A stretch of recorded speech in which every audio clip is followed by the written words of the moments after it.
प्रधानमन्त्री बनाइदिनु पर्यो, म बन्छु प्रधानमन्त्री भनेर जानुले के अर्थ दिन्छ, के सन्देश दिन्छ? जुन कुरा सार्वजनिक भएको थिएन, केपी ओलीका निकट महेश बस्नेतले सार्वजनिक गरिदिइसकेपछि आज बाबुरामले पनि स्वीकारे।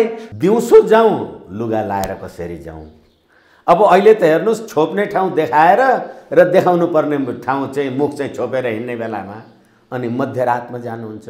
दिनभरि केपी शर्मा ओलीजीलाई जुन प्रकारको गाली निन्दा र आदि इत्यादि गरिराख्नु भएको छ, बाबुराम भट्टराईजी तपाईँ पनि त पुष्पकमल दाहालजी बराबरै सबैभन्दा बढी केपी ओलीमाथि प्रहार गर्ने भस्मासुरसम्मको संज्ञा दिनुभयो। केपी ओली राखियो भने त लोकतन्त्र पनि रहँदैन, परिवर्तन पनि रहँदैन। उहाँको भाषणै त्यही थियो। एक विसरसो हन्ति शस्त्रे नैकश्च बद्धते स राष्ट्र सप्रजम हन्ति राजा नाम मन्त्र विप्लव भन्छ। भनेपछि प्रचण्डको राजनीतिक भविष्य तपाईँ देख्नुहुन्न, यही त हो समग्रमा। हिजो पनि रहेन रहेछ, अहिले हुने त अब कुनै कुरै भएन। यो शक्तिले केपी र माधव मिलाइदियो हो, केपी र माधवलाई मिलाइदियो होइन, उहाँहरू द्वन्द्व गरेर बस्न सक्ने हैसियतमै रहनु भएन। तपाईँलाई एभरेस्ट नेपालमा हार्दिक स्वागत छ। हजुर धन्यवाद, नमस्कार। पुस 5 गते प्रधानमन्त्रीले संसद विघटन गरिसकेपछि प्रधानमन्त्रीको वकिल भनेर परिचित हुनुभयो तपाईँ, प्रधानमन्त्रीको पक्षबाट वकालत पनि गर्नुभयो। भलै त्यति बेला तपाईँहरूले देशलाई चुनावमा लैजान सक्नु भएन, संसद विघटन सदर गराउन सक्नु भएन, त्यो तर्क तपाईँहरू पेश गर्न सक्नु भएन, ठिक छ। तर लडाइँ बाँकी नै थियो, त्यो निरन्तर थियो। र वैशाख 27 गते केपी शर्मा ओलीले विश्वासको मत माग्नुभयो, असफल हुनुभयो। वैशाख 30 गते विश्वासको मतमा असफल भएका प्रधानमन्त्री फेरि सबैभन्दा ठुलो दलको हिसाबले यानि कि 76-3 अनुसार प्रधानमन्त्री हुनुभएको छ। तपाईँहरूको भविष्यवादी पनि मिलिएको छ। त्योभन्दा एक दिन अगाडि मैले तपाईँसँग छलफल गरेका थिएँ। प्रधानमन्त्री केपी शर्मा ओली 76-3 अनुसार प्रधानमन्त्री हुनुभयो। तपाईँहरूले निरन्तर वकालत गर्दै आउनुभयो। यो घटना परिघटनालाई तपाईँले कसरी लिनुभएको छ? मैले यहाँबाट सुरु गरेँ। हजुर धन्यवाद। पहिलो कुरा त पुस 5 गते प्रतिनिधि सभाको विघटन, हालाकि मानिसहरू सजिलोको लागि संसदको विघटन भन्छन्, त्यो प्रतिनिधि सभाको विघटन हो, संसदको विघटन हुँदैन। प्रतिनिधि सभाको विघटन प्रधानमन्त्रीजीले गर्नुभएको कुरालाई सर्वोच्च अदालतले इन्कार गरे पनि अथवा प्रतिनिधि सभा विघटन गरेको संवैधानिक होइन भने पनि प्रतिनिधि सभा विघटनमा सम्मानित सर्वोच्च अदालतले त्यसलाई पुनर्स्थापनाको फैसला गरिदिएपछि नै हामी अहिले देशमा जुन प्रकारको राजनीतिक विसङ्गति, बिचौलिया, तलमाथि खरिद बिक्री, आउ जाउ, राति राति दिउँसो दिउँसो तपाईँले अहिले राख्नुभएको प्रश्नकै सिलसिलामा पनि सधैँ धारे हात लगाउने, ठाडो हात लगाउने, के गर्ने भन्ने मान्छेहरू राति राति भेट्न जाने, अनि त्यही पार्टीको एउटा राजेन्द्र महतो, महन्त ठाकुरजीहरू आफ्ना सभा संसद सदस्य, प्रतिनिधि सभा सदस्यहरूलाई भक्तपुरको रिसोर्टमा लगेर लुकाउने, यो सम्पूर्ण कुराको गतिविधि कहाँबाट आयो भन्नुहोस् त? यो सम्पूर्ण कुराको कुरा चाहिँ एउटा संसदमा दुईटाको बहुमत हुँदैन।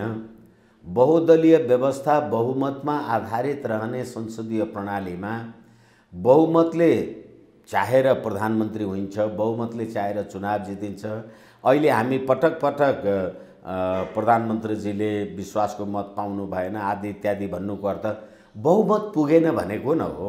यो सबै कुराको अर्थ संसदीय प्रजातन्त्रमा अहिले नेपालमा हामी जे भोगिराखेका छौँ, बहुमत पुगेन, त्यसकारणले गर्दा यो राजनीतिक अस्थिरता र अन्यल भयो।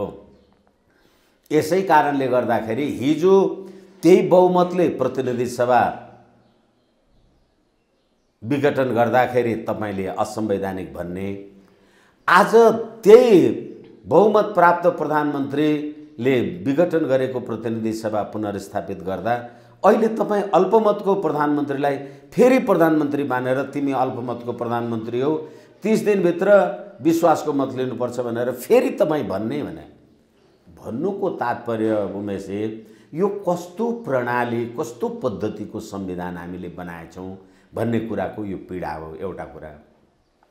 र अर्को कुरा, हामीले जे भनेका थियौँ वास्तवमा प्रतिनिधि सभाको गठन र विघटन त्यो संवैधानिक परीक्षणको विषय भन्दा पनि नेपाली जनताको राजकीय सत्ता र नेपाली जनताको सम्प्रभु सत्ता, शपथ ग्रहणकै सिलसिलामा पनि नेपाली जनताको राजकीय सत्ता र सम्प्रभु सत्ताका प्रश्नहरू अथवा शब्दावली पदावलीहरू उठेका छन्। त्यसैले गर्दाखेरि नेपाली जनताको राजकीय सत्ता र सम्प्रभु सत्ताको निर्णयद्वारा म प्रधानमन्त्री भएँ, म निर्वाचन जितेर आएँ भने अब मैले नेपाली तत्काल संसदको प्रतिनिधि सभाको अत्यधिक लगभग 2/3 बहुमतलाई प्रतिनिधित्व गर्ने त्यो के नेपाली जनताको राजकीय सत्ता र सम्प्रभु सत्ता त्यो प्रतिनिधिले प्रयोग गरेको होइन। एउटा कुरा भने तपाईले मलाई निर्वाचनमा मत दिनुभयो, यसको मतलब मलाई राज्य सत्ता सञ्चालन गर्ने, संविधान र कानुन बमोजिम काम कारबाही गर्ने 5 वर्षको अधिकार दिनुभएको हो। 5 वर्षसम्म नेपाली जनताको अभिमत अनुसार काम गर्न सक्ने किन? अहिले नेपाली जनताको अभिमतलाई, अहिले होइन, संसदीय प्रजातन्त्रमा नेपाली जनताको अभिमतलाई प्रतिनिधित्व गर्ने त्यो स्पोक्स पर्सन भनेको को हो? त्यो प्रधानमन्त्री होइन भने। यसकारणले गर्दाखेरि हिजै प्रतिनिधि सभा विघटनको कुरालाई असंवैधानिक भनिएर जुन प्रकार नेपाली जनताको सम्प्रभु सत्ता र राजकीय सत्ताको मुद्दालाई संविधान र कानुनको विषय बनाएर ओझेल पार्न खोजिएको थियो, त्यसको अहिले नतिजा हो। अब र यसै गरेर अब अहिले बाबुराम भट्टराई कुरा गर्दाखेरि हामी धेरै आम सञ्चारमा कुरा गरिराखेका छौँ। अहिले हाम्रो देशको प्रधानमन्त्रीले विश्वासको मत पाउने र विश्वासको मत नपाउने कुरामा छिमेकी देशबाट सुब्रमण्यम स्वामी जस्ता मान्छेहरूले ट्विट गरेर हाम्रो देशको प्रधानमन्त्री फेरबदल गर्ने र नगर्ने कुरामा चासो राखेको देखिन्छ। र त्यो चासो राख्दाखेरि भूतपूर्व प्रधानमन्त्री पुष्पकमल दाहालजीको विरुद्धमा त्यो ट्विट लेखेको देखिन्छ। यसैले गर्दाखेरि अहिले विश्वासको मत लिने कुरामा प्रधानमन्त्री असफल हुने र अर्को वैकल्पिक सरकार 76(2) अनुसारको सरकार नबन्ने कुरामा कहाँको संलग्नता र शक्तिले काम गरेको रहेछ भनेर देखिनुपर्छ होला। त्यो अलि राम्रोसँग प्रश्न पार्दिनुहोस् त, कुन शक्तिले? जस्तो नि यो म किन भन्दैछु भने जुन बेला सरकार बनाउने जोड घटाउ चलिरहेको थियो, 30 गते अन्तिम दिन थियो, त्यो दिन महन्त ठाकुर र राजेन्द्र महतोका गतिविधि, उहाँहरू 2 पटक भारतीय दूतावासमा छिरेको समाचार, सँगसँगै उहाँका सांसदहरू भक्तपुरको रिसोर्टमा गएर थुनिएको, जहाँ महेश बस्नेत पनि त्यो तस्बिरमा देखिएको, अनि माधव नेपाल रामेश्वर थापाको घरमा गएर केपी ओलीसँग एक ठाउँमा आएको, यो कुन शक्तिले गरेको थियो? र 76(2) रोकियो र 76(3) अनुसार केपी ओली प्रधानमन्त्री हो। अब यसमा 3-4वटा कुरालाई हामीले स्मरण गर्नुपर्छ भन्ने मलाई लाग्छ। देशमा साम्यवादीहरूले संसदीय प्रजातन्त्र अन्तर्गत यिनीहरूले बनायौँ भनेको संसदीय प्रजातन्त्रको संविधान अन्तर्गत बनेको साम्यवादी कम्युनिस्टहरूको सरकारले राज्य व्यवस्था चलाउँदा एउटा पार्टीका 2 जना अध्यक्षको व्यक्तिगत कुण्ठा, सत्ता स्वार्थ, अहङ्कार र दम्भले गर्दा मुलुक राजनीतिक अस्थिरतामा पुगेकै हो। यसमा कसैले भने पनि योभन्दा अर्को कुनै कारण छैन। तर जब यो उहाँहरूको सत्ता स्वार्थ द्वन्द्व, उहाँहरूको पार्टीभित्रको झगडा बढ्दै गयो, त्यो झगडा बढ्दै गर्दाखेरि पुस 5 गते प्रतिनिधि सभा विघटन भएपछि चिनिया कम्युनिस्ट पार्टीको अन्तर्राष्ट्रिय विभागका उपप्रमुख के यो चौ नेपाल आएर PPE लगाएर नेपाल आएर उहाँहरूले यी 2टा पुष्पकमल दाहालजी र केपी शर्मा ओलीजीको बीचमा समझदारी गराउने प्रयास गर्नुभयो। त्यो कुरा असफल भएपछि उहाँले भनेर जानुभयो, यो तपाईहरुको राजनीतिक अस्थिरताले हाम्रो चीनको सुरक्षामाथि प्रतिकूल अवस्था नआओस् भनेर उहाँ जानुभयो। उहाँ प्रत्यक्ष रूपले आउनुभयो र उहाँ आउँदाखेरिका अरू विवरणहरूलाई हामीले फेरि रह्यौँ भने लामो समय हुन्छ। मैले यो एउटा कसरी भयो भनेर तपाईँले जे भन्नुभएको छ त्यसलाई प्रश्न गर्नको लागि एउटा यो कुरा मैले निवेदन गरेँ। र त्यतिखेर प्रतिनिधि सभा विघटन भइसकेपछि माधव नेपालजी, पुष्पकमल दाहालजीले कम्फोर्टेबल सरकारको रूपबाट भारतकै नाम लिएर कम्फोर्टेबल सरकारको कुरा गर्नुभयो, हिन्दीमा भाषण गर्नुभयो भनेर त्यसको बारेमा पनि आलोचना भयो। र तत्काल प्रतिनिधि सभा कायम रहेका अवस्थामा प्रधानमन्त्री केपी शर्मा ओलीको भ्रष्टाचारजन्य कुरालाई लिएर यिनै बाबुराम भट्टराईले गोर्खामा त मेरो पनि बुकुरो छ, केपी शर्मा ओलीको भन्दा त मेरो पौराणिक बुकुरो, परम्परागत बुकुरो मेरो उहाँको भन्दा राम्रो छ, तर यो अलेख सम्पत्ति कहाँबाट आयो छानबिन गरौँ भनेर उहाँले पार्लियामेन्टमा प्रतिनिधि सभामा भनेकै हो। भयो कि भएन त्यो आफ्नो कुरा छ। उहाँले फेरि बुढी गण्डकीमा पनि पुष्पकमल, शेरबहादुर र केपी शर्मा ओलीलाई भ्रष्टाचारको बारेमा प्रमाणित गर्न सक्छु, होइन भने म झुन्डिन्छु, मर्छु, के भन्नुभएको थियो त्यो अहिले कति प्रमाणित गर्नुभयो आम सञ्चारको मान्छेहरूले उहाँसँगै कुरा गर्नु होला। अनि त्यति भएपछि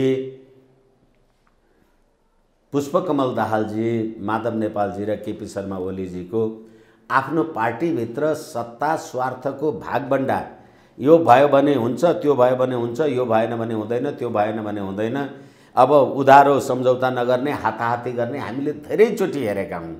राजदूत बनाउने कुरादेखि लिएर मन्त्री परिषद तलमाथि गर्ने कुरादेखि लिएर उहाँहरूको बिचको झगडालाई हामीले हेरेकै हौँ।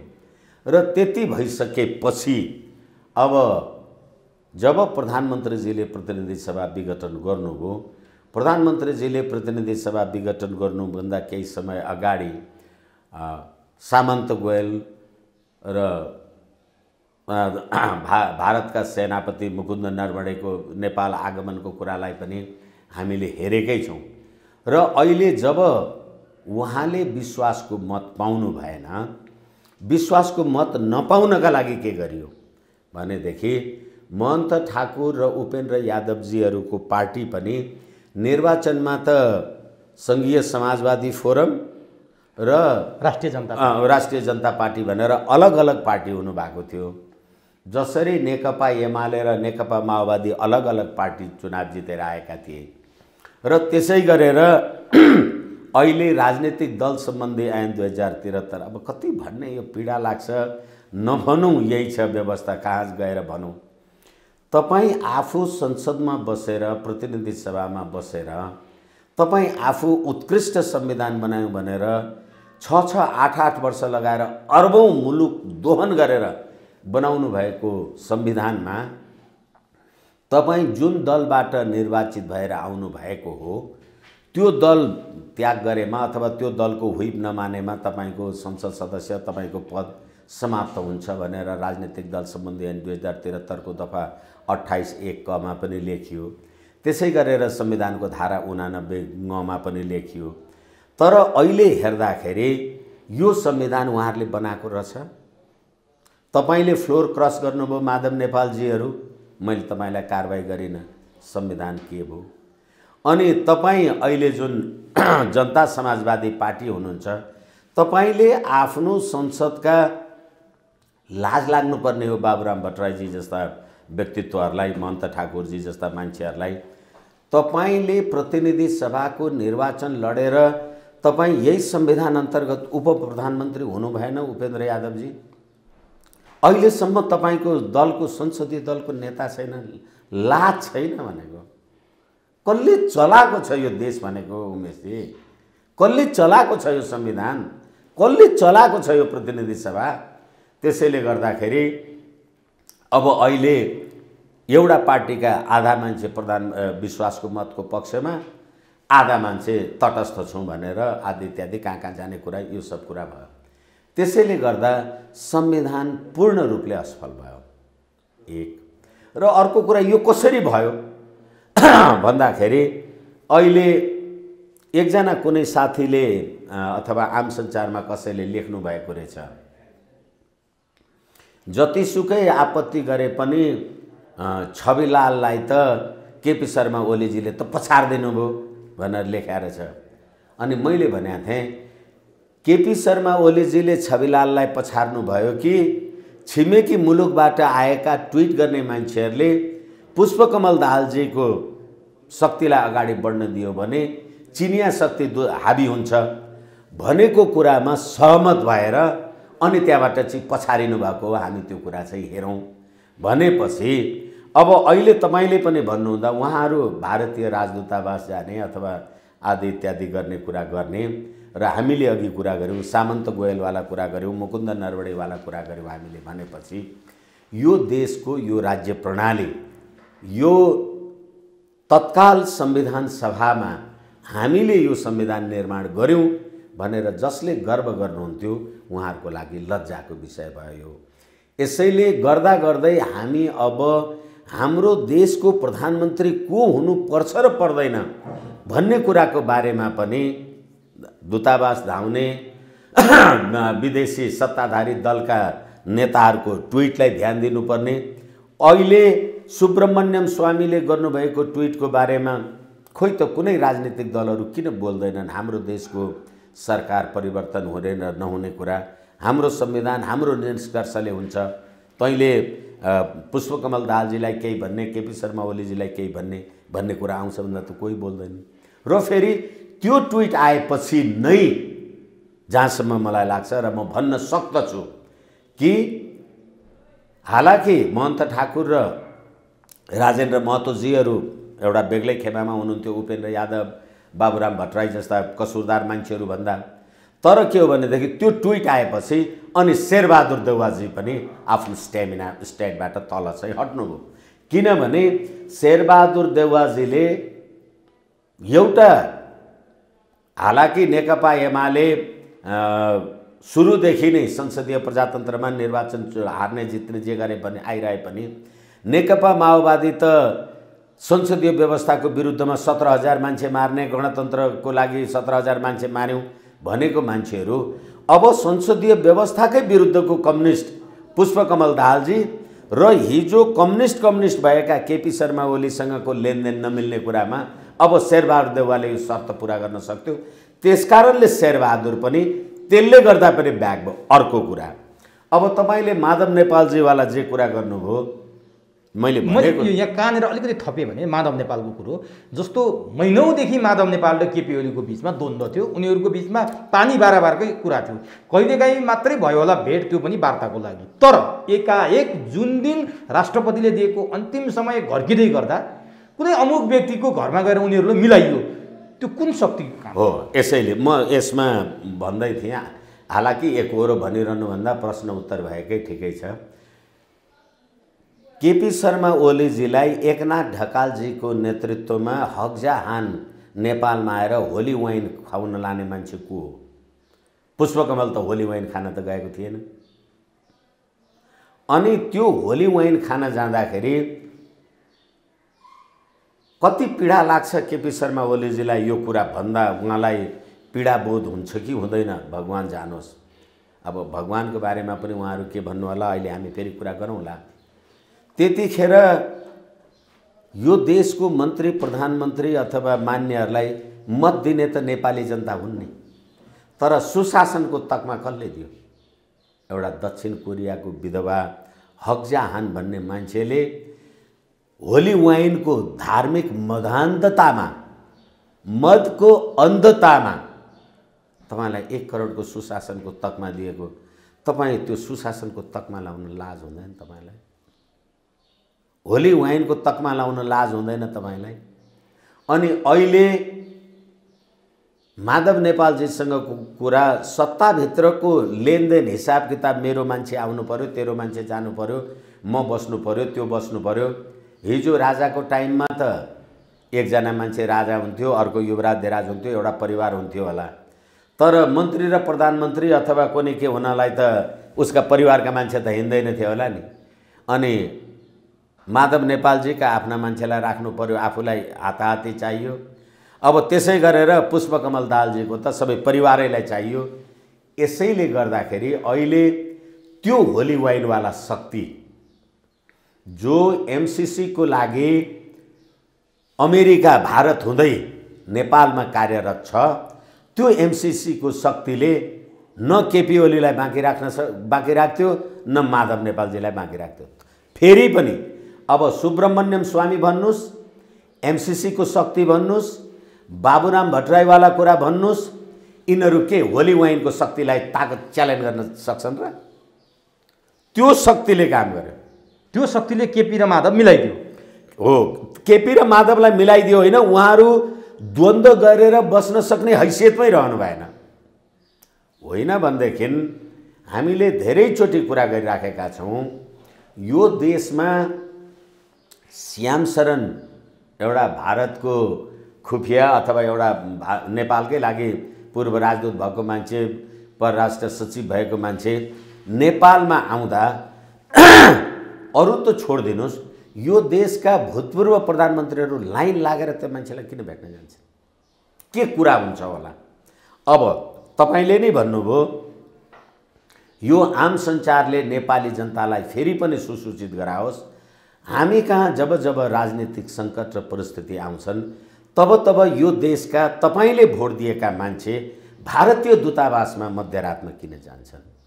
र दिनभरि तपाईले अघि निवेदन गर्नुभए अनुसार तपाईँ दिनभरि केपी शर्मा ओलीजीलाई जुन प्रकारको गाली निन्दा र आदि इत्यादि गरिराख्नु भएको छ, बाबुराम भट्टराईजी तपाईँ पनि त पुष्पकमल दाहालजी बराबरै अहिले रामबहादुर थापा तपाईँ केपीजीको क्याबिनेटमा भए पनि तपाईँ बराबरै तपाईँ पनि त अमेरिकाको आतंककारी सूचीमा नाउँ दर्ता भएको मान्छे त हो नि। अनि यसैले सुब्रमण्यम स्वामीले ट्विट गरेपछि दिउँसो जाउँ लुगा लाएर कसरी जाउँ? अब अहिले त हेर्नुहोस्, छोप्ने ठाउँ देखाएर र देखाउनु पर्ने ठाउँ चाहिँ मुख चाहिँ छोपेर हिँड्ने बेलामा अनि मध्यरातमा जानुहुन्छ। मध्यरातमा सामन्त गोयलले पनि मध्यरातमै कुरा गर्नुभयो नि। तर नि एउटा रोचक कुरा छ क्या, बाबुराम भट्टराई ठ्याक्क तपाईँले यही विषयमा ल्याउँदाखेरि मैले जोडिहालेँ। सबैभन्दा बढी केपी ओलीमाथि प्रहार गर्ने भस्मासुरसम्मको संज्ञा दिनुभयो। केपी ओली राखियो भने त लोकतन्त्र पनि रहँदैन, परिवर्तन पनि रहँदैन। उहाँको भाषणै त्यही थियो। तर मध्यरातमा 1 बजे उहाँ बालुवाटार पुगेर मलाई प्रधानमन्त्री बनाइदिनु पर्यो, म बन्छु प्रधानमन्त्री भनेर जानुले के अर्थ दिन्छ, के सन्देश दिन्छ? जुन कुरा सार्वजनिक भएको थिएन, केपी ओलीका निकट महेश बस्नेतले सार्वजनिक गरिदिइसकेपछि आज बाबुरामले पनि स्वीकारे। तर उनले के भन्यो भने म आफूलाई प्रधानमन्त्री माग्न गएको होइन, प्रधानमन्त्री भइसकेका मान्छेहरू बाहिर बसेर निर्देशक समिति बनाऊ र एउटा फ्रेस मान्छेलाई प्रधानमन्त्री बनाइदिऊ भन्न गएको, यो गलत आयो भनेर भन्नुभएको छ। वास्तविकता के थियो? अब एकैछिन, तपाईँले भनेको कुरा सही, महेश बस्नेतले भनेको कुरा गलत, प्रधानमन्त्री बनाइदियो भन्न गएकै होइन, ठिक। तपाईँले त्यस्तो खालको काम चलाऊ, अन्तरिम खालको कुनै परिषद बनाऊ भन्ने हो भने यो प्रतिनिधि सभा विघटन गरेर बन्छ कि त्यो कायम राखेर बनाउनुहुन्छ? कायम राखेरै बनाउनु खोज्नु भएको छ उहाँले त। एकछिन, प्रतिनिधि सभा कायम राख्ने बित्तिकै त सरकार चुन्ने काम त प्रतिनिधि सभाको नि।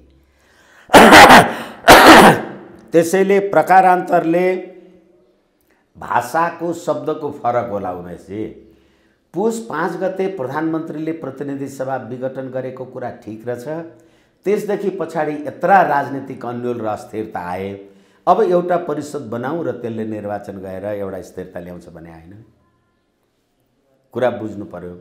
र अर्को कुरा के हो भनेदेखि तपाईले यो बनाउनु भएको संविधान, यो त लोकतन्त्रै जान लाग्यो, यो त कुलङ्गारहरूले सक्न लागेको नै के भनेपछि तपाईँ प्रधानमन्त्रीले त संविधानको धारा 76, 1, 85 समेतलाई जोडेर र यही संविधानको धारा 273 सङ्क्रमणकाल अथवा 274 संविधान संशोधनको विषय समेत उहाँले त उल्लेख गर्नुभएको थियो लिखित जवाबमा। तपाईले यही संविधान उत्कृष्ट भनेर लोकतन्त्र समाप्त पार्न लाग्यो भनेर तपाईँ गर्नुभएको मान्छे अहिले तपाईँले भने जस्तो मन लागि नेपाली जनताले भोट दिएर म प्रधानमन्त्री भएको छु, तपाईँ मन लागि अर्को परिषद बनाउनुहुन्छ भने लोकतन्त्र तपाईँ समाप्त गर्नुहुन्छ कि अर्कोले समाप्त? केपी ओली भनौँ न, होइन, उहाँको भाषा त त्यही हो नि। त्यस कारणले गर्दाखेरि र फेरि अझै अर्को कुरा म तपाईँलाई भनौँ, यो परिस्थिति पनि जब केपी शर्मा ओलीजीले शपथ ग्रहण गर्नुभयो अनि केपी शर्मा ओलीजी शपथ ग्रहण गर्ने कुरामा विश्वासको प्रस्ताव मत नपाएपछि राष्ट्रपतिकोमा जाने अरू औपचारिक कुरामा धेरै व्यस्त हुनुभयो होला। अनि त्यो बीचमा सुब्रमण्यम स्वामीको ट्विट आएको कुरा बाबुराम भट्टराईले पढ्नु भएन र? 12 बुँदे समझदारीको सही छाप गर्ने यी सबै मान्छेहरूलाई तपाईँ हेर्नुहुन्न उमेशजी। तर नि बाबुराम भट्टराई यदि साँच्चीकै त्यो परिषद गठन गर्नलाई गाह्रै छन् भने राति राति किन जानु पर्यो? र जुन कुरा अरू पनि भूतपूर्व प्रधानमन्त्रीहरू त्यो सँगै बसेर गरौँ भने भए पनि हुन्थ्यो, माग्न गएका हुन् जस्तो लाग्छ तपाईँलाई? मलाई लाग्नुको कुरा छोडिदिनुहोस्। मैले तपाईँलाई भने यी सबै जुन पात्र प्रवृत्ति र प्रणाली छन् त्यही 12 बुँदे उपजका पात्र प्रवृत्ति र प्रणाली अनि अहिले देशमा आएको एमसीसी वाला प्रकरण र भर्खरै सुब्रमण्यम स्वामीको ट्विट यी त देखिएका कुरा भए। हामीले मुकुन्द नरवडे अथवा सामन्त गोयल वाला कुरा त धेरैचोटि गरिसकेका छौँ। त्यो कुरा त नेपाली जनतालाई कूटनीतिक आचार संहिता 2068 ले गरेको व्यवस्था अनुसार तपाईँले नेपाली जनतालाई भन्नुभयो र फेरि पनि म एभरेस्ट आम सञ्चार मार्फत आम नेपाली जनतालाई निवेदन गर्छु, कस्तो पात्र प्रवृत्ति र प्रणालीमा मत हाल्यो, कस्तो पात्र प्रवृत्ति प्रणालीका लागि आन्दोलन गरेका रहेछन्। ठुलो लोकतन्त्रको संविधान ल्यायौँ भन्दा रहेछन्। अहिले लोकतन्त्रको संविधान नेपाली जनताको बहुमतले चलाउन नपाउने, अल्पमतले प्रधानमन्त्री हुनुपर्ने, अनि अल्पमतको प्रधानमन्त्री भएपछि हिजो यसले त गणतन्त्रै समाप्त गर्न लाग्यो भनेको मान्छेकोमा मध्यरातमा तपाईँ चाहिँ गएर भेटघाट गर्ने भनेपछि तपाईहरूको पात्र प्रवृत्ति र हिजो तपाईहरूले भारतमा बसेर नेपालमा 17,000 मान्छे मारेको कुरामा अब आम नेपाली जनताले यसलाई चासो चराखोका साथ र नेपालको राष्ट्रिय एकता, अखण्डता, स्वाधीनता, सम्प्रभुसत्ता बचाउने कुरामा विचार गर्नुपर्ने हो कि मुलुकको सम्प्रभुता, राष्ट्रियता, राष्ट्रिय अखण्डता यसरी नै बच्ने हो? आज सिमाना मिचेका कुरा खोइ, आज लिपुलेक, लिम्पिया, धुरा, कालापानी खोइ, आज मानसरोवर बाटो उद्घाटन गर्ने राजनाथ सिंह लगायतका कुराहरू खोइ, कहाँ पुगे ती सबै कुरा? किनभनेदेखि अब अहिले तपाईले 120 जना कसुरदार अपराधीहरूको मुद्दा फिर्ता लिनु भएको छ र आफ्नो पार्टीभित्र बसेर आफ्नै पार्टीको महन्त ठाकुरहरूले गरेको यो स्टेपलाई विरोध गर्नुहुन्छ र मध्यरातमा गएर प्रधानमन्त्रीसँग खुट्टा ढोक्नुहुन्छ। कहाँ हुनुहुन्छ तपाईहरु? अब नि प्रधानमन्त्री केपी शर्मा ओली 76-3 अनुसार प्रधानमन्त्री बन्नुभयो। अब के साँच्चीकै प्रधानमन्त्री बन्दाखेरि नेपालकै सार्वभौम सत्ता सम्पन्न जनताले बनाएको अथवा स्वाभिमानी नेपालीले बनाएको हो, अथवा प्रधानमन्त्री केपी ओलीले त एउटा राष्ट्रवादको ट्याग लाथ्यो, राष्ट्रवादी नेताको ट्याग लाथ्यो, भारत विरोधी नेताको ट्याग लाथ्यो। तर जति बेला प्रधानमन्त्री बन्दै हुनुहुन्थ्यो त्यो बनाउने सहयोग गर्ने पात्र मैले अघि भनिहालेँ, राजेन्द्र महतो र महन्त ठाकुर त्यो दिन 2 पटक देखिने गरी लैनचौरको भारतीय दूतावास हेर्नु भएको छ। सांसदहरू लगेर बन्दक जस्तै बनाएर रिसोर्टमा राख्नु भएको छ भने प्रधानमन्त्री केपी शर्मा ओली नेपालकै बलमा प्रधानमन्त्री बन्नुभयो अथवा प्रष्ट भन्ने भने दक्षिणी शक्ति भारतको बलमा, कसको इन्ट्रेस्टमा बन्नुभयो? अब म भारत विरोधी शब्द प्रयोग गर्न चाहन्न, आदरणीय पत्रकार महोदय क्षमा चाहन्छु। तपाईले आफ्नो घरको बन्दोबस्त झ्यालढोका राम्ररी थुन्नु बनाउनु भयो भने त्यो विष्णु भट्टराईले चोरी चकारी गर्न नसकोस् भनेर बनाएको भन्ने अर्थ भएन। तपाईँ आफू सुरक्षित हुने तपाईको उसको कुरा हो। यो संविधान बनाउँदाकै बखतदेखि अब फेरि पनि भन्नुपर्छ, संघीय लोकतान्त्रिक गणतन्त्रात्मक धर्मनिरपेक्ष यो 4वटा कुरा जोडिएको 12 बुँदे समझदारीमा छैन। नेपाली जनतासँग तपाईले धर्मनिरपेक्षताको लागि मत माग्नु भएको छैन होला। केही सीमित अर्थमा तपाईले गणतन्त्रको लागि हैन, हामीलाई राज संस्था चाहिएन, यो निरङ्कुशतावादी संस्था हो, जे भन्नुभएको होला, सीमित रूपमा माओवादीको जे हैसियत थियो त्यो हामीले देखेकै छौँ। तपाईँले संवैधानिक राज संस्थाको विरुद्धमा बाह्रबुँदे समझदारीमा सही छाप गरे हो? होइन। भने यो संविधान आयो कसरी?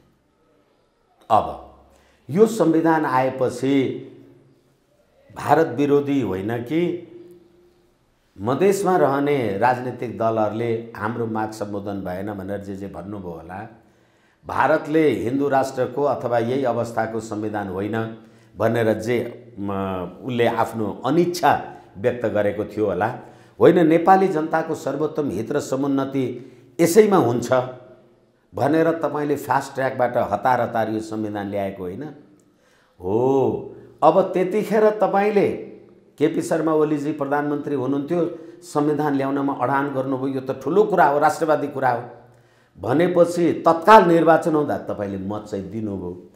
तर सङ्घीय लोकतान्त्रिक गणतन्त्रात्मक धर्मनिरपेक्ष देशको प्रधानमन्त्री भएको, लगभग 2/3 प्रधानमन्त्री तपाईँ हुनुभएको, 3 वर्ष पुग्दा नपुग्दा तपाईलाई यो संविधान अन्तर्गतको संवैधानिक परिषद, जहाँ मैले संवैधानिक पदहरूमा नियुक्ति गर्न पाइन भन्नुभयो, संविधान संशोधनका प्रश्न उठाउनुभयो, तपाईले राष्ट्रियताका ठुल्ठुला कुरा गर्नुभयो, तपाईले धर्मनिरपेक्ष भनेर एउटा धारामा लेख्नुभयो, अर्को धारा 26 मा गएर धर्म परिवर्तन गर्न पाइँदैन, सनातनदेखिको धर्म संस्कार सभ्यता चलाउन पाइन्छ भन्नुभयो, धर्मनिरपेक्ष देशको प्रधानमन्त्री हुनुभयो, पशुपति विकासको तपाईँ संरक्षक हुनुहुन्छ, लुम्बिनी विकास भगवान बुद्धको उसको तपाईँ संरक्षक हुनुहुन्छ। यो संविधान धर्मनिरपेक्ष आयो कि संविधान सापेक्ष आयो? एक। अब तपाईले लोकतन्त्रको कुरा गर्नुहुन्छ, मैले त धेरैचोटि भनेको छु, तपाईहरुसँग पनि भने होला, आज भन्दैछु, तपाईले प्रजातन्त्र किन नभनेको? तपाईले लोकतन्त्र किन भने? भारतमा जनताले प्रत्यक्ष निर्वाचित गरेर पठाएको प्रतिनिधि सभालाई लोकसभा भन्छ, उनीहरूले जनतालाई लोकमत भन्छन्। भनेपछि हामी जनता, प्रजा अथवा नेपाली जनता जे भन्छौं हामी प्रजातन्त्र भन्छौं। भनेपछि तपाईं लोकतन्त्र भन्नु होला, म प्रजातन्त्र भनौँला। अंग्रेजीकरण गर्ने हो त डेमोक्रेसी भन्दा बाहेक त अर्को छैन होला नि यसको शब्द। त्यसैले तपाईले भारतले लोकसभा भने जस्तो तपाईले लोकतन्त्र भने हो? होइन भन्देखि यदि नेपाली जनताले यो संविधानको स्वामित्व, यो संविधानको अपनत्व ग्रहण गरेका थिए, लिएका थिए भने नेपाली जनताको त कुरा छाड्दिनुस्, हिजो पनि प्रमुख प्रतिपक्षी दलको नेता प्रधानमन्त्रीले शपथ ग्रहण गर्दा त जानु भएन? पूर्व प्रधानमन्त्रीहरू कोही पनि जानु भएन।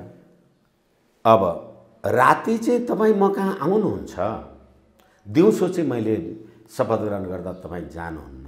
त्यो के छ यसको अर्थ? तपाईले संघीय लोकतान्त्रिक गणतन्त्रात्मक संविधान ल्याउनलाई 17,000 मान्छे मार्नुभयो। त्यो संविधान अन्तर्गतको प्रधानमन्त्री शपथ ग्रहण गर्दा तपाईँ कहाँ हुनुहुन्छ? यसै कारणले फेरि पनि भन्नुपर्छ, यो नेपाल राष्ट्र, राष्ट्रियता, राष्ट्रिय एकता, अखण्डता, स्वाधीनता समलाई सम्मान गर्ने, सम्प्रभुतालाई सम्मान गर्ने यो दस्तावेजै होइन। तपाईहरु धेरै अरु व्यक्तित्वसँग पनि कुरा गर्नुभएको छ, यो संविधानमा धर्मनिरपेक्ष लेख्नुपर्छ भनेर भन्ने एन्ड्रयू स्पास्की तत्कालीन नेपालका लागि बेलायती राजदूत, उनले भने तपाईले संविधानमा लेख्नुभयो, उनकै देश बेलायतमा के छ नि? चर्च अफ इंग्ल्यान्डको सदस्य नभइकन बेलायतको महारानी हुन पाइँदैन भने अहिले जति पनि यो सब गतिविधिहरू हामी देखिरहेका छौं र जति पनि हाम्रा अब यही देशको सर्वोच्च अदालत, नैतिकताका कुरा गर्छु म, अथवा हामी धेरैचोटि गर्छौं, यही देशको सर्वोच्च अदालतले 2074/6/28 गतेका दिन गुठी सम्बन्धी मुद्दामा एउटा फैसला गरेको छ।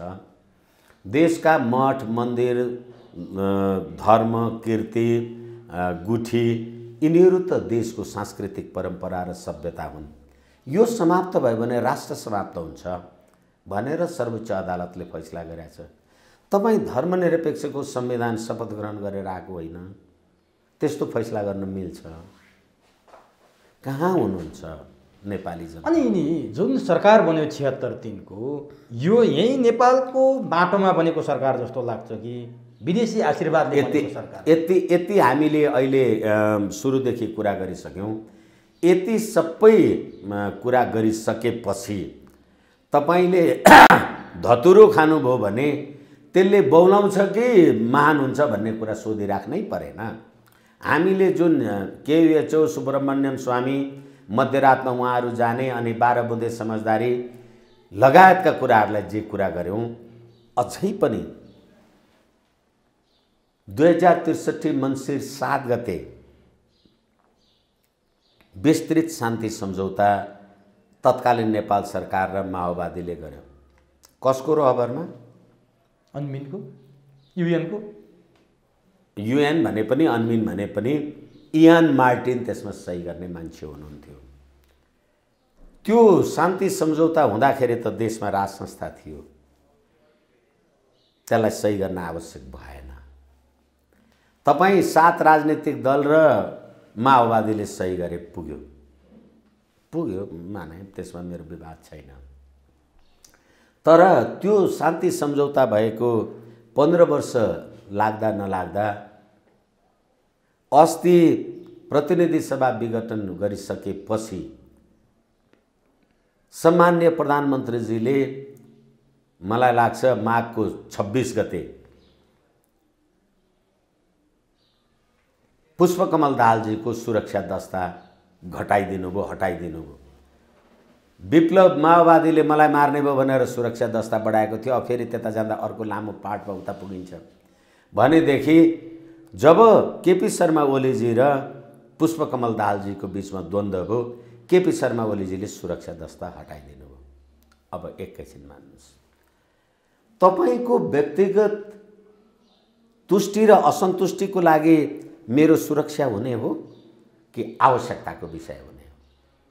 होइन भनेदेखि तपाईँ को हो? तपाईँ प्रधानमन्त्री नै सही, तपाईँ को हो? देशको सुरक्षा व्यवस्था अमुक मान्छे विष्णु भट्टराई भन्ने मान्छेलाई चाहिँ चाहिन्छ भनेर खतरा छ, यत्रो सुरक्षा थ्रेट छ भन्ने हो भने तपाईँ र मेरो बिचमा झगडा पर्ने बित्तिकै तपाईँले त्यो हटाइदिनु भयो भने त मेरो सुरक्षा थ्रेट त अझ बढ्यो नि, अझ मलाई सुरक्षा दस्ता बढाउनु पर्थ्यो, घटाउनु भयो। हेर्नुहोस्, यो मनपरीको कुरा गर्दैछु है म तपाईँलाई। अनि त्यति मात्र होइन, अनि त्यसो भएपछि पुष्पकमल दाहालजीले भन्नुभयो म माओवादी सेनाकै लडाकुहरूलाई मेरो सुरक्षा दस्तामा राख्छु। पहिलो कुरा त 3 तोला सुन र 1 कट्ठा जग्गा चितवनमा हुने मान्छेले यत्रो सुरक्षा व्यवस्थाको बन्दोबस्तलाई के खुवाएर के पाएर पाल्नुहुन्छ, त्यो पनि आम सञ्चारले उहाँहरूसँग कुरा राख्ला गर्ला। अब त्यसै गरेर अहिले तपाईँले माओवादी सेनाका लडाकुहरूलाई राख्नुहुन्छ एकातिर र केपी शर्मा ओलीजी बालुवाटारमा माओवादी सेनाका लडाकुहरूको संरक्षण म पो गर्छु भनेर बोलाउनुहुन्छ भने अब नेपाली सेना र माओवादी सेना दुईटा रसगिरहेको छ। कहाँ पुर्याउनु भयो शान्ति सम्झौता उमेशजी? अब ठिक छ, तपाईँले मेरो सुरक्षा दस्ता हटाइदिनु भयो, मैले माओवादी सेनाका लडाकुहरूलाई राखेँ, उनीहरूले बोक्ने बन्दुक कहाँबाट आउँछ? केपी शर्मा ओलीजी त्यो बन्दुक खोज्नुहुन्छ कि खोज्नुहुन्न? कि पुलिस चाहिँ हटाइदिनु भयो, बन्दुक चाहिँ दिएर पठाउनु भएको छ? बुझ्नुहुन्छ, हेर्नुहुन्छ तपाईँहरू? त्यसै भन्ने हो भने अब मुलुकमा तपाईँले जुन शान्ति सम्झौता गर्नुभएको थियो, शान्ति सम्झौता समाप्त भएको हो। किनभने शान्ति सम्झौतामा त त्यतिखेरको राज संस्था पनि छैन। शान्ति सम्झौतामा साँच्ची भन्ने हो भने त यो इयान मार्टिन लगायतका अरू मान्छेहरू पनि छैनन्। अब त्यति मात्रै होइन, अहिले केपी शर्मा ओलीजीले मानवाधिकार आयोगमा अमुक व्यक्तित्वहरूलाई राख्दाखेरि त होइन यिनीहरू त मानवाधिकारको लागि काम लाग्ने मान्छे होइनन् भनेर अदालत त राख्नु भएको छ नि। चोलेन्द्र शमशेरजीले अस्ति त फैसला गरिदिनु भयो त तपाईँलाई। अनि अहिले मान्छेहरू युएनओमा उजुर गर्न जान्छन्। सम्प्रभुता कहाँ छ? उमेशले अथवा सम्माननीय प्रधानमन्त्रीजीले संवैधानिक परिषद अन्तर्गत देशको संवैधानिक निकायमा अमुक मान्छेलाई नियुक्ति गर्यो भन्ने कुराको संवैधानिक परीक्षण गर्ने अब युएनओले छ। तपाईको देश बाँकी राख्नु भएको छ, त्यसैले अघिदेखि तपाईँ प्रश्न गरिराख्नु भएको छ नेपाली जनताको स्वाधीनता स्वाभिमानमा रहेछ कि कहाँबाट आएको रहेछ भन्ने कुरा त देख्नु भएन छर्लङ्ग। अब यो त प्रश्न भइहाल्यो। प्रधानमन्त्री ओली 76(3) अनुसार नियुक्त हुनुभयो, शपथ खानुभयो। शपथ समारोहमा त तपाईँले देख्नुभयो नि, कतिपय कानुनविदहरूले प्रश्न उठाउनु भएको छ प्रधानमन्त्री केपी शर्मा ओली र राष्ट्रपतिको शपथ खाँदाका ती उच्चारण भएका शब्द अत्यन्तै आपत्तिजनक र कानुन विरोधी छन्, यसलाई मुद्दा चलाउनुपर्छ पनि भन्नुभएको छ कतिपयले।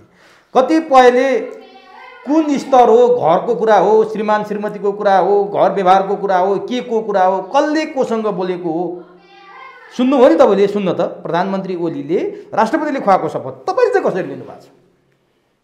फेरि पनि मैले भने जो कानुनविद साथीहरूले कुरा उठाउनु भएको छ विनम्रताका साथ उहाँहरूलाई पनि पश्चाताप गर्नका लागि म आम सञ्चार मार्फत निवेदन गर्छु। तपाईहरू समेत होइन संविधान निर्माणमा सहयोगी गर्नको लागि कुन कुन पार्टीको बलबाट जानुभएको थियो? तपाईहरूले होइन अस्ति प्रतिनिधि सभा विघटन गर्दाखेरि होइन यसले त लोकतन्त्र गणतन्त्र जाने भयो, समाप्त हुने भयो, संविधान मर्नु भयो भनेर तपाईहरूले भन्या होइन? अहिले के भयो देश? अब राष्ट्रपतिजीले के गर्नुभयो अथवा प्रधानमन्त्रीजीले के गर्नुभयो मलाई थाहा छैन, तर तपाईले शपथ पत्रमा हस्ताक्षर गर्नुभयो। तपाईले शपथ पत्रमा त हस्ताक्षर गर्नुभयो, देख्नुभयो होला नि सबैले। तपाईले शपथ पत्रमा हस्ताक्षर गर्दा यो बोल्न आवश्यक छैन भनेको शब्द काट्नुभयो।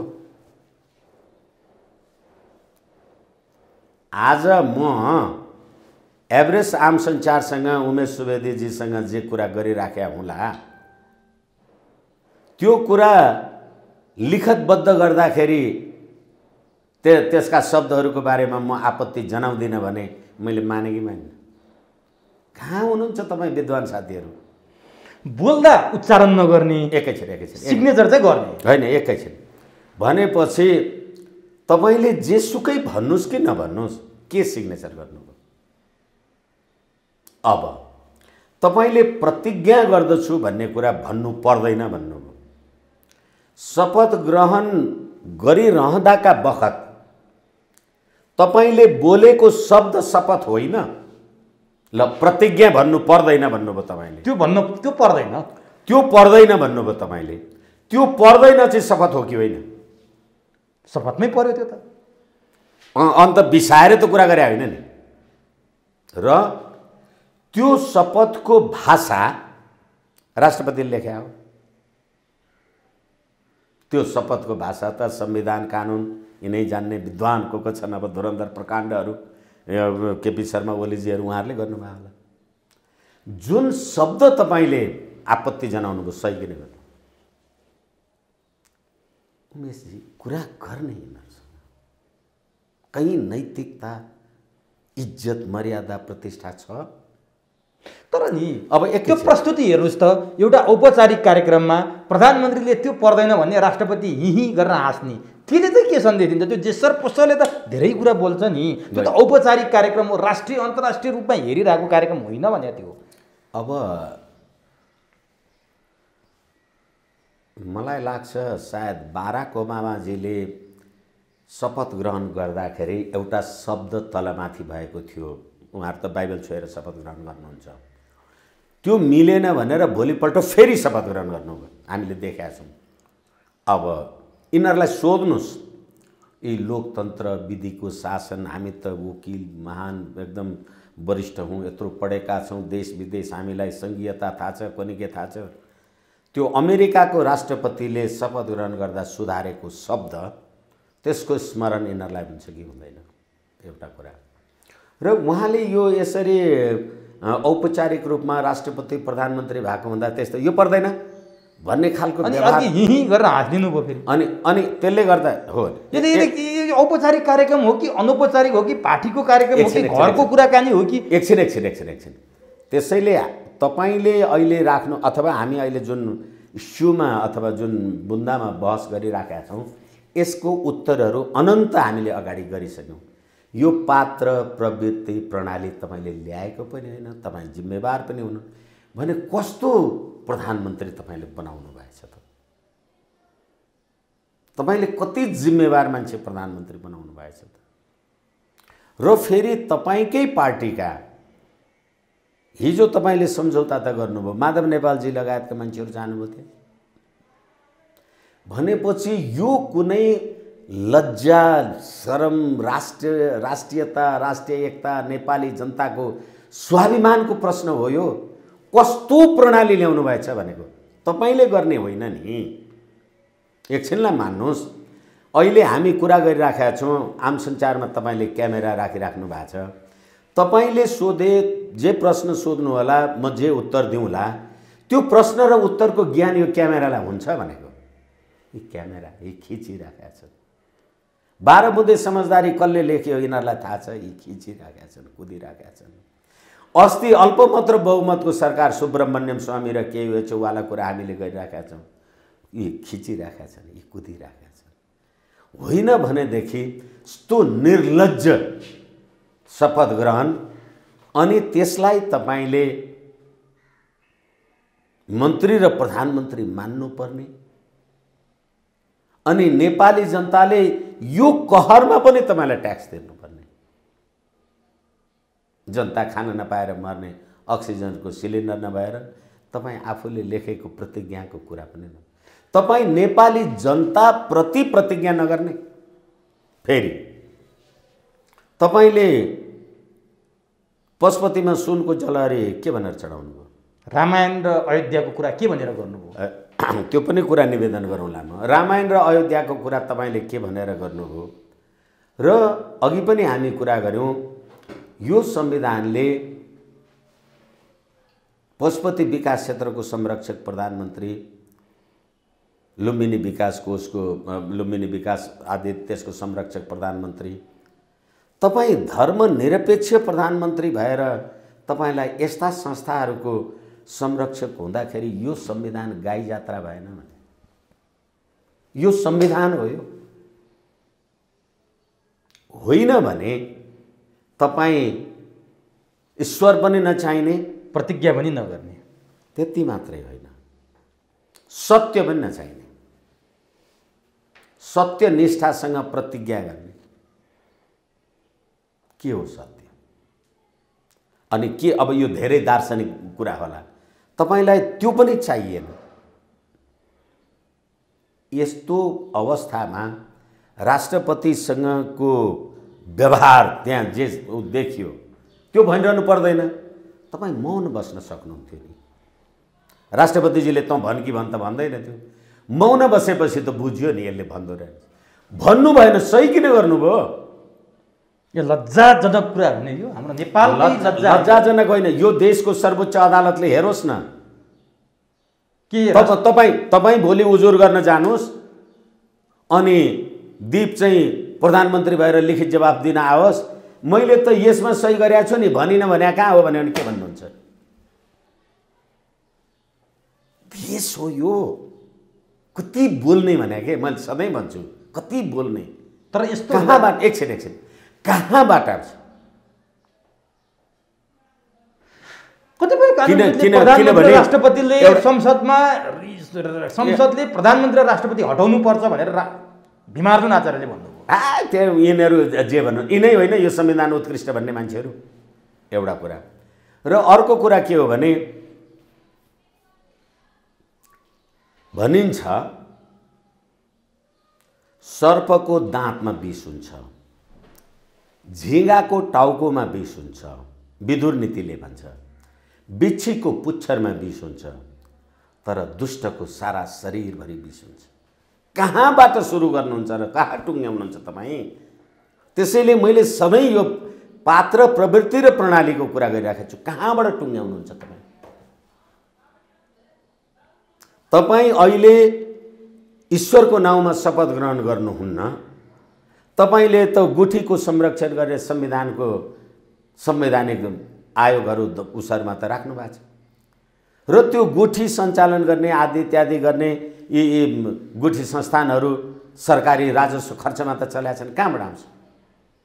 क्रिस्चियनसँग कर तिरेर तपाईँ गुठी चलाउन पैसा खर्च गर्ने, क्रिस्चियनसँग कर लिने अनि हिन्दूले चलाएको गुठीमा तपाईँ पैसा तिर्ने लाज छ तपाईँलाई? यो देखेर त मलाई लाग्छ तपाईँ जस्ता मान्छेहरू जो अहिले पशुपति क्षेत्र विकास भन्नुहोस्, लुम्बिनी विकास भन्नुहोस्, सायद भगवान बुद्ध पनि रोइराखेका होला। अब प्रधानमन्त्री राष्ट्रपतिले जे गर्नुभयो सार्वजनिक कार्यक्रममा, उहाँहरूलाई कुनै कारबाही हुने नियम कानुन छ? अब एउटा हिन्दीमा गीत छ, चिंगारी कोई भटके सावन उसे बुझाए, सावन जो खुद आग लगाए उसे कौन बुझाए। आगोको झिल्कोले घर डढ्न लाग्यो भने पानीले त निभाए हुन्छ, पानी नै आगो भएर बल्न लाग्यो कसले निभाउँछ? राष्ट्रपति, प्रधानमन्त्री, मन्त्री, सेनालाई लकीरका फकीर भनेर उमेश सुवेदीले भनेर हेरोस् त के हुँदो रहेछ। हिजो त फकीरहरूले पनि शपथ ग्रहण गर्नु कसले गर्छ? किनभने यो पात्र मात्रै तपाईँ यो प्रणालीका प्रणेताहरू जहाँ छन् उनीहरूले गर्छ। अब म अन्तिमतिर छु। जस्तो तपाईँ राज संस्थाको वकालत गर्नुहुन्छ, हिन्दू धर्मको वकालत गर्नुहुन्छ, प्रधानमन्त्री केपी शर्मा ओलीले तपाईँले त त्यति खुसी व्यक्त गरे म देखेन, तर तपाईँ जस्तै मान्छेहरूले प्रधानमन्त्री केपी शर्मा ओलीले पशुपतिमा सुनको जलहरी चराउँदा, पशुपतिमा गएर पूजा गर्दा, राम अयोध्यामा जन्मेका हुन् र अयोध्या नेपालकै ठोरीमा पर्छ भनेर भन्दा वाह हाम्रा प्रधानमन्त्री त धर्मका त माहिर रहेछन्, हिन्दू धर्मलाई त बडो मान्दा रहेछन्, अब प्रधानमन्त्रीले नेपालमा हिन्दू राष्ट्र बनाउँछन्, अझै पर गएर राज संस्था पनि ल्याइदिन्छन् भनेर धेरै मान्छेहरूले हामीसँग खुसी गरेका थिए। तर त्यो त प्रधानमन्त्रीको शपथले चकनाचुर पार्दैन र भने प्रधानमन्त्री त त्यो होइन रहेछ नि त। आखिर कसरी लिनुभएको छ यसलाई? होइन, त्यसैले यहाँ हामी कुरा गर्दै गर्दाखेरि धेरैचोटि मैले तपाईँलाई भनिसकेँ, धेरैचोटि मैले तपाईँलाई भनिसकेँ, यो संविधान सङ्घीय लोकतान्त्रिक धर्मनिरपेक्ष गणतन्त्रात्मक संविधान धारा 4 मा लेख्नुभयो, धारा 26 मा गएर सबैले धर्म मान्न पाउँछन् भनेर लेख्नुभयो। यो पागलले लेख्यो, सध्यले लेख्यो। अनि गाई राष्ट्रिय जनावर हुन्छ भनेर संविधानमा लेख्नुभयो, गाई काटेर खान पाउनुपर्छ भन्ने अर्का मान्छेहरू छन्, सध्यले लेख्यो कि पागलले लेख्यो। संविधानको धारा 274ले मैले जुन कुरा धेरैचोटि भनेको छु, सर्वोच्च अदालतको संवैधानिक इजलासमा पनि मैले यो कुरा भनेको छु भनेदेखि अहिले संविधानको धारा 274ले त नेपाल, नेपाली जनता, नेपालको राष्ट्रिय एकता अखण्डता भन्दा बाहेक अरू सम्पूर्ण कुरामा संविधान संशोधन हुन सक्छ भनेपछि राज संस्था कहाँ हुन्थ्यो? त्यो त धर्मनिरपेक्ष कहाँ हुन्थ्यो? के अरे धर्म सापेक्षता कहाँ हुन्थ्यो? यो त तपाईँले पटक पटक भन्नु हो। त्यसै कारणले यो मैले होइन, तपाईँले लेख्नु भएको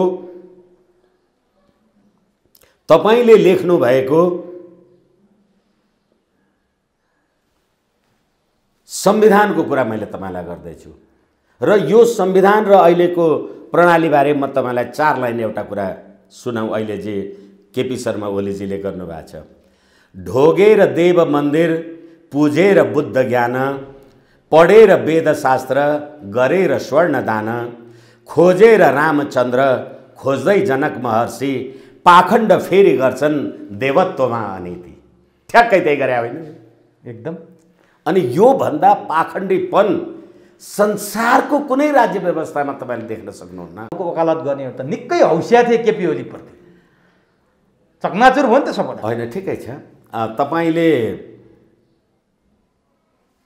लाखौँ पाउनुभयो, गरिब हुनुहुन्थ्यो, लाखौँ पाउनुभयो भने मसँग सम्पत्ति भयो भनेर खुसी हुनु स्वाभाविक भयो। तर एउटा डाकाले तपाईँलाई मरुन्जेल कुटेर त्यही लाखौँ लुट दियो भने त्यो लाख नभएको भए हुन्थ्यो रहेछ भन्ने कुरा हुन्छ। ल ठिक छ। अब एकैछिन, यसै कारणले गर्दाखेरि एक विष रसोहन्ती शस्त्रे नैकश्च बद्धते स राष्ट्र सप्रजम हन्ती राजा नाम मन्त्र विप्लव भन्छ। विष खाने एक्लै मर्छ, गोली लाग्ने एक्लै मर्छ, राष्ट्रको सुराग गयो भने राष्ट्रै मर्छ। अहिले यो पछिल्लो अवस्था हो। अब म अन्तिमतिर छु। 76-3 अनुसार प्रधानमन्त्री बन्नुभएका केपी ओलीको माथि अझै तरवार झुन्डिएको छ भन्छन्। पुष्पकमल दाहाल प्रचण्डले एउटा कार्यक्रमबाट बाहिर निस्कने क्रममा भन्नुभयो माधव नेपालहरूले हामीलाई धोका दिनुभएको छैन, अझै हाम्रो भेट 76-5 हुन सक्छ भन्नुभयो। प्रधानमन्त्री केपी शर्मा ओलीले यो 1 महिनामा विश्वासको मत पाउनु भएन भने के साँच्चीकै 76-5 फेरि माधव नेपाल, प्रचण्ड, उपेन्द्र यादव, बाबुराम भट्टराई र शेरबहादुरहरूको भेट भएर केपी ओलीलाई फेरि फाल्ने हुन् अथवा के हो? किनभने फेरि पनि अब हामी चाहेर नचाहेर कुरा गर्नै पर्छ। यो सुब्रमण्यम स्वामीवाला कुराको ट्विट लगायतका कुरा र यो जसपा अथवा महन्त ठाकुर र यिनीहरूको बिचको कुरा र अहिले बाबुराम भट्टराईले यो परिषद सरिषद बनाउने कुरा गर्न गएको कुरालाई मलाई लाग्छ यी सम्पूर्ण कुरा हुन त अब यो भविष्यवाणी ठिकै हुनुपर्छ जरुरी छैन। यिनै पात्र र प्रवृत्ति छौन्जेल यी बाँचुन्जेलै लागु हुँदैन। अहिले मात्रै होइन भन्नाले 76-5 र अहिले अब प्रधानमन्त्रीले विश्वासको मत नपाउने कुरा निश्चित छ। त्यसपछि के हुन्छ? त्यसपछि निर्वाचन हुने हो। भनेपछि यो सरकार प्रधानमन्त्रीको केपी ओलीको यो बाँकी 2 वर्ष पुरा हुँदैन? पुरा हुँदैन होइन, बाँकी 2 वर्ष पुरा गर्नको लागि कोही तयार छैन। अहिले तपाईले मलाई त लाग्छ सायद सम्मानित सर्वोच्च अदालतका मान्य न्यायाधीशजीहरू पनि पश्चाताप महसुस गर्दै हुनुहुन्छ होला। भनेपछि केपी ओलीको अबको कदम भनेको अन्ततगतता यो विघटन गरेर निर्वाचनमा जाने हो। किनभने हामीले अघि कुरा गर्दा भन्यौँ हिजो कोही भूतपूर्व प्रधानमन्त्रीहरू शपथ ग्रहणमा आउनु भएन। त्यो परिदृश्यलाई हेरौँ हामी। भूतपूर्व प्रधानमन्त्रीजीहरू आउनु भएन तर प्रतिनिधि सभा चोलेन्द्र शमशेरजी त जानुभएको छ नि, तपाईले पुनर्स्थापित गरिदिनु भएको प्रतिनिधि सभाका प्रमुख प्रतिपक्षी दलका नेता किन गएनन्? अनि त्यसै गरेर संवैधानिक परिषद अन्तर्गत तपाईले नियुक्ति गर्नुभएका व्यक्तित्वहरूको उजुरी युएनओमा पर्न थालिसक्यो भने त्यो कुरामा तपाईँ हेर्नुभयो कि भएन? र अहिले फेरि तपाईले अध्यादेश ल्याएर के गर्नुभयो भनेदेखि हिजो अध्यादेश ल्याएर कसलाई गर्नुभएको थियो, नियुक्ति गर्नुभएको थियो, ती त भइहाले। अब फेरि अर्को मान्छेलाई नियुक्ति गर्नु पर्यो, 6 महिनाभन्दा बढी त अध्यादेश काम लाग्दैन। फेरि अध्यादेश ल्याएर त्यही कुरा गर्नुभयो। अनि फेरि उहाँ सर्वोच्च अदालतको न्यायाधीश कुमार रेग्मीको दाइलाई चाहिँ अख्तियारमा तपाईँले पठाउनु। कहाँ छ देश? बाँकी छ भनेको पद्धति प्रणाली बाँकी छ। यस कारणले गर्दाखेरि मलाई लाग्छ निर्वाचन बाहेक अर्को विकल्प पनि छैन, निकास पनि छैन। होइन अब बाबुराम भट्टराईजीले भनेको जस्तो कुरा गर्ने हो, कुनै परिषद सरिषद भन्ने हो भने यो संविधानको चिरहरण र अन्त्य भयो। अनि अर्को राजनीतिक कोर्समा मुलुक गएछ भने देखा जाला। अनि प्रचण्डले प्रतिगामी विरुद्ध एक भएर सडकमा उत्रिन आफ्ना कार्यकर्तालाई निर्देशन दिनुभएको छ। अब प्रचण्ड खिँदै 64 सालको प्रचण्ड हेर्नुहोस्, 70 को प्रचण्ड हेर्नुहोस्, 74 को प्रचण्ड, आज 78 मा आइपुग्दा प्रचण्डको हालत हर दिन क्षयीकरणको अवस्थामा छ। तर प्रतिगामी विरुद्ध लड्न आह्वान गर्नुभएको छ र 76-5 मा भेट हुन्छ भन्नुभएको छ। प्रचण्डको पोजिसन अब कहाँ हुन्छ? यो नेपाली राजनीतिमा प्रचण्डको भूमिका हिजोकै भूमिकामा अथवा महत्त्वपूर्ण भूमिकामा हुने अवस्था देख्नु होइन। एउटाले भन्थ्यो अरे बज्यालाई म पछार्न त पछार्ने थिएँ तर खुट्टै टेक्न दिँदैन भन्थ्यो अरे के। यसैले अघि मैले कुरा गरिसकेँ उहाँको सुरक्षा दस्ता हटाउने कुरादेखि लिएर र 3 तोला सुन र 1 कट्ठा जग्गा भएको मान्छेले यत्रो सुरक्षा दस्ता बोकेर हिँड्ने कुरादेखिलाई लिएर र प्रतिगामी प्रतिगमन तपाईले शब्द जे सुकै भन्नुहोस्, तपाईले बनाएको संविधान तपाईले चिरहरण गरेर जे गरिराख्नु भएको छ र हामीले यो कुरा गर्दा आम संचारको मान्छेहरूले जे सुनिराखेका छन्, अब फेरि तपाईको पछाडि लागेर तपाई इन्डियन एजेन्ट भएर भारतमा बस्ने अनि नेपालमा 17,000 नेपाली युवालाई भारत विरुद्ध सुरुङ खन्न लगाउने भनेर 17,000 नेपाली जनतालाई शहादत गर्ने, मार्ने अनि नेपाली सेनालाई लकीरको फकीर भन्ने अनि यही गणतन्त्रले राष्ट्रिय झन्डा डढाउने कुरामा अब कुनै नेपाली युवा उठ्दैन। भनेपछि प्रचण्डको राजनीतिक भविष्य तपाईँ देख्नुहुन्न, यही त हो समग्रमा। हिजो पनि रहेन रहेछ, अहिले हुने त अब कुनै कुरै भएन।